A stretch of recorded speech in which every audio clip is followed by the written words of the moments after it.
Assalamualaikum warahmatullahi wabarakatuh. Senambut bulan puasa, Kenarang Iqbal Al-Farasi di Swedia. Alhamdulillah, pujo ke Tuhan yang pujit alam bandung manusia. Selaut salam uke junjungan panghule alam Nabi Mustafa. Lam minggunya pun tanyo hai rakan katruk lampulang Ramadan teka. Jak sautanyo umat junjungan yang sihat badan dan hana gila. Yang kata umu inongon agam dan suci badan bagi wanita. Wajib tapubut tanyo hai taulan rukun Islamnyo yang lumboi 3. Rayatat pahala bulan Ramadan menan hai taulan Nabi musabda yang senang hati katruk Ramadan han tutung badan apui neraka. Punyang tapubut yang kebajikan Allah gandakan melipat ganda. Pulam tem tapubut sembahyang malam Allah puak ampun segala desya. Tanyo ibarat bayi hang kemang habis geleh badan segala desya. Munyo namate leh Ramadan langsung dalam tamang syurga.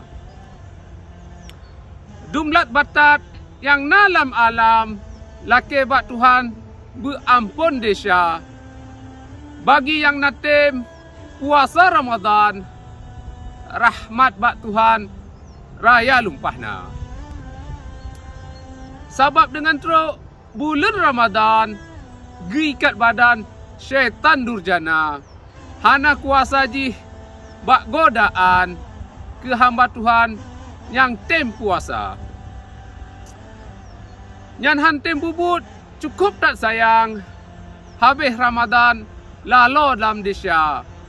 Bulan ampunan dan rahmat Tuhan cukup tak sayang tanpa pengguna.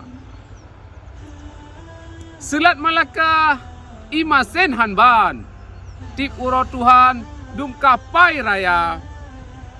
ASNL Pusat kamu ucapkan selamat Ramadan ke anak bangsa. Kadang na tutuh yang hana rembang nganjaro manyang meah mepinta ke anak bangsa luar dan dalam. Sambut hai intan salam merdeka.